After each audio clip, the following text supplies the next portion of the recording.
asalaamu calaykum waraxmatullaahi wabarakaatu. walaaleel kusoo dhawaada barnaamijkan aadka u xiisaha badan haddana murugta leh ee ku saabsan ciyaalka autismka cudurka la yiraahdo qaba iyo waalidka soomaalida iyo rafaadka kala kulmaan. walaaleel ilaahay baa caafimaadka haya, waxaan u rajaynaynaa caafimaad deg dega ciyaalkaas ilaa inuu siiyo, waalidkana sabar iyo iimaan inuu ka siiyo. haddaba kusoo dhawaada barnaamijkan aadka u xiisaha badan. daawasho wacan. There is no word in our language that describes what autism is, and we don't know what it is. I have never heard of autism before. It is not something I was aware existed in my country. This is the first time I heard of it, and I don't know what it is. There is no word for autism in the Somali language. We do not know what it is. This is the first time we heard of autism. The word autism is the English word. There's no word or any way to describe in Somali what it is. I have heard of autism only in this country. My name is Hibo Ali Ahmed. I have two girls with autism. Their names are Rueda and Taslim, 7 years old and 4 years old. They have autism. I have not heard of autism before. This was the first time I saw someone with autism. I haven't seen a child like this with the neighbors or people I know.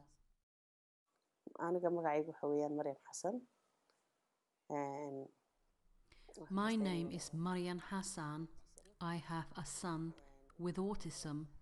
His name is Abdirrahman Noor. He's now 16 years old. At the beginning, everything was really hard. I did not understand the illness. Everything was so hard. I went through really difficult times, but now I am beginning to understand what's wrong with him. But before, I had no understanding of the illness and what it was. It was a really dark time.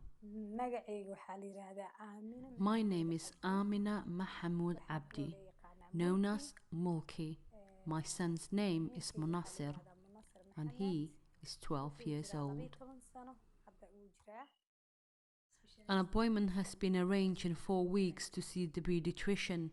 When I saw the specialist, she has given my son some toys and then she watched him and said he has autism. وعليكم السلام ورحمة الله وبركاته. مركو هوري مقعي وحالي هذا سعيد شي حسن قيسي. My name is Saeed Hassan Mahmoud. My son is called Mus'ab Saeed Hassan Mahmoud. He's 10 years old. مثل الله سنة برمر كو جرمي ما كان أيان دكتورات ديسي الله هذا لنا دكتورات مركو specialist. We contacted the doctors when he was around 2 years. The doctors then arranged a specialist. Then we went to the doctors to see her. She started doing her assessment in different ways. His chest kept moving. I found in the process he kept running around different places. He wasn't subtle. Then she said he had autism.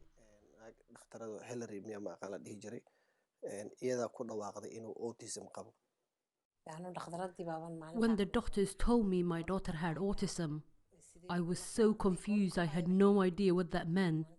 Then I was told she's gonna live with autism with the rest of her life. I felt lost.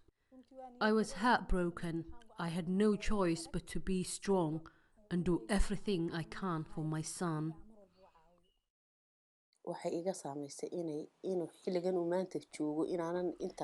I worry about him more than any of my other children.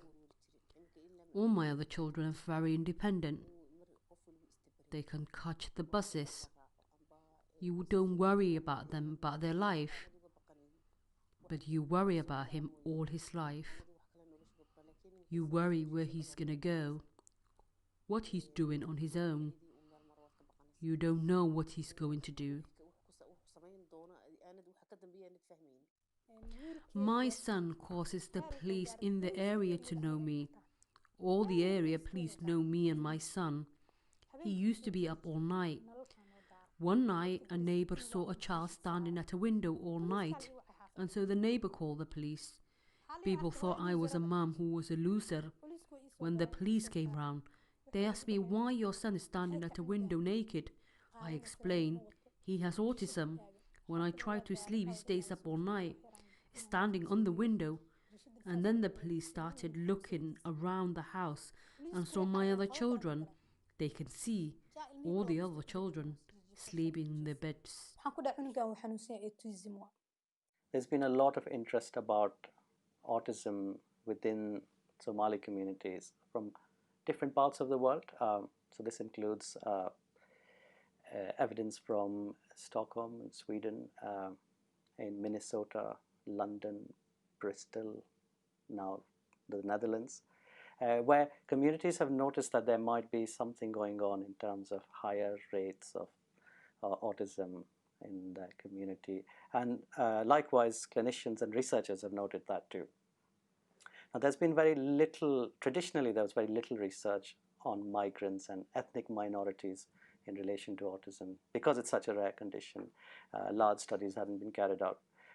But over the last decade, a number of them have been carried out. And there's now increasing evidence that the rates of autism in some migrant communities, and particularly the Somali community, are higher than the non-migrant community. asalaamu calaykum waraxmatullaahi wabarakaatu. waa walaalkiin maxamed ismaaciil mar labaad kusoo dhawaada brogramkeenii qeybtiisii labaad autismka ahaa. walaalayaal hadeerto waalidka saad ujeedaan waxay ka hadlayaan sidayna waxba u ogeyn, cidna ayna waxba uga sheegin. waxaan ognahay dadkan inay dhakhtarin la kulmaan, ilmahooga la ogyahay, macalimiintu la socoto, haddana cid waxba uma sheegto. waayo walaalayaal yurub marka la joogo dadka cadaanku waxooga way qarsadaan. dowladuna waxa weeye ajenda ay leedahay, intii ay minority-ga ay wax ka jari karto waa inay ka jarta, ay ka yaraysaa. qofku hadduuna raadsanin cidi lama soo doonanayso, dowladdu lacagtiisa way ka haysanaysaa. way ogyihiin ilmaha hadalku markuu ku dhegsan yahay amba ilmaha autismka qaba uuna iskuulka la socon kareen, programo special ah jirto lacag badan lagu kharash gareeyo, laakiin dadka ajaanibka looma sheego. hadeerto wixii gacmii bay ka baxeen, meel kastaba soomaalidii autismka kusoo batay, wixii way yani dhibaatooyin badan bay soo jiidatay. saas daraadeed bay hadeerto xoogaa ay u sheegayaan meelaha la tagi karay, meelaha laga caawiyo. laakiin qofku isagu marka hore waa inuu ogaado. talaadna soomaalideena hal dhibaataan leenahay, ilmahaaga xanuunsanaya ilaahay baa ku siiyey, yani isagoo caafimaad qaban uu ku siin kara, isagoo xanuunsan uu ku siin kara. ilmahaaga maaha inaad la xishotid, waa inaad qofku ku faani karaa ilmihiisa. ilaahay baa qofka marna siiya ilma xanuunsan, marna siiya ilma macatay caafimaad qaba. maaha inaku inaan isku dacaydeyno. waxba iduguma sii badinay hadalka, programkeena aan guda galaynaa. wasalaamu calaykum waraxmatullaahi wabarakaatu. I think there's a lot of stigma associated with autism in the Somalian population. There's quite a big belief that it doesn't exist at home and that this is maybe a Western disease. Maybe if it doesn't exist at home, it's infectious. I think there's a huge group of different belief systems. Also, the idea, is this a mental health issue or is this a developmental issue? What does that actually mean can be quite difficult for families to sort of work out in their own mind. And there is a very high level of stigma associated with mental illness. So that may well be adding into the difficulties that families experience. When my son Saki was diagnosed with autism, I have not heard of the condition, and it was difficult to explain to my community what autism is. The closest interpretation was mental illness, and that came with social exclusion. I think it's really important for all professionals to know the cultural difference and the barriers that this community is facing. I think we all know and understand professionally about autism, but I think it's really, I know that I've had to learn more about how it is within the community. And so there's the barriers are lack of concept and understanding of the condition, lack of language, sort of language barriers, barriers with the system. So your child has been given a diagnosis of autism. What happens next? Where do I go? Who do I go to? What do I do? What does this mean? So, going through the normal process like any other child that has been given a diagnosis, so you go through that grieving process. But then for Somali families, is then not knowing what to do next. And then they have got the challenge of dealing with the community. So that would be, you have got this bride that, you have to have this important family face to look after. And then you have been given a child who has got a diagnosis that is very close to mental illness. And so because of the Seem to understand each other.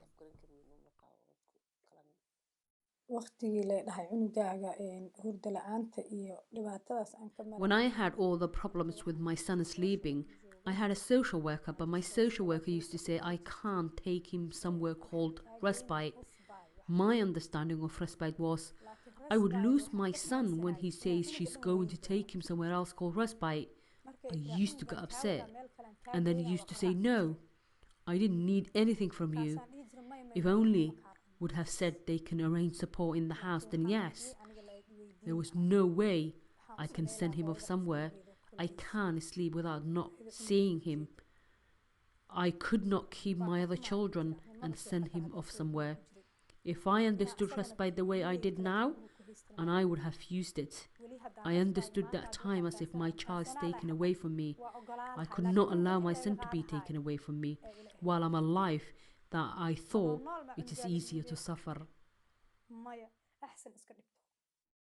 I have been so overwhelmed with everything that has been happening. There are appointments that were made for the girls, but I forgot, so did not attend. So there It is providing family learning courses for autism, and we've been very aware that a number of Somali families find it difficult to access or understand the autism content in those courses.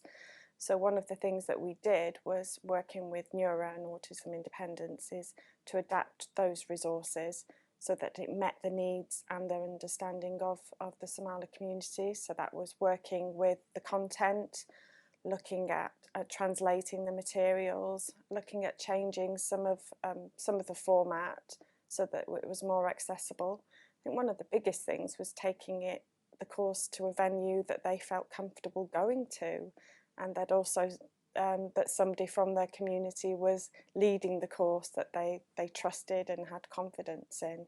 So that, I think, for us was a big result, because when we first initially piloted the course, adapting the course into a Somali autism course, we had very little take up. But since changing and since going to events in the community, we've now had perhaps a 70% increase in the number of families that are accessing the course. In the school, they supported me to get help. They used to look after my son sometimes. They gave me extra support when it was holiday times. They were very supportive. No one else helped me, not even family or friends. Well, my family is not even in this country. I had to become friends now with the autism community. My family and my community, and now families who have autistic children, they are my people.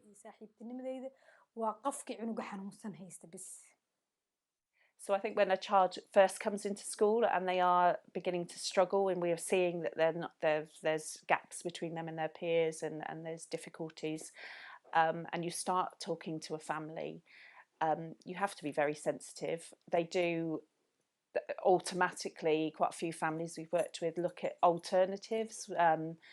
Is there something else that I can do? Is there a cure? Is there this? Is there that? So it is building up trust, getting to know a family really well, going to, if you're saying we want to get an expert opinion, say a speech and language therapist, it's going to those appointments, because that's quite scary to go to an outside agency, to a professional that might be sitting in a medical environment to actually go. So you're going with them to those appointments, going with them to paediatricians' appointments. So you're almost holding hands and saying, we're going through this home and school together. So for the best outcome for the child. It's not so that we can get a label, it's so that we can educate and get the best provision to support your child. kadib waxaa loo wareejiyey Venture Academy. 2 months later, he started to read books in Ventures Academy. That goes to show you the school he's going is a school who has professionals and is skilled for children with autism. He was much calmer. Before, all the time, his mother would hold his hands, taking him to school, because I work most of the time. But now, in his new school, he goes down himself in the taxi. He made so much progress. waxaan leeyahay iskuulkaasna wax badan ayuu ka caawiyey oo progress badan ayuu sameeyey. The type of young people that attend Ventures Academy, they all have autism as a primary need. A majority of children do come from Bristol, a range of cultural backgrounds. At the moment, we are not far off 40% of our children come from the Somali population. Quite a few of those young people are first generation being in this country. And I would say approximately half of those young people that do attend here from the Somali population are deemed to be non-verbal. The kind of provision that we have here at Ventures Academy, I think, is quite unique to the region. Clearly all the staff members are highly skilled, highly trained in dealing with young people with autism, but we do have clinical experts here in speech and language therapy. We have clinical expertise in occupational therapy, and we have a range of professionals who are clinically trained in the world of mental health and psychotherapy. And by bringing together these adults and professionals who are highly skilled, highly committed, working together shoulder by shoulder, the outcomes which we've already seen here in Ventures Academy is life transforming, and that is really humbling to witness.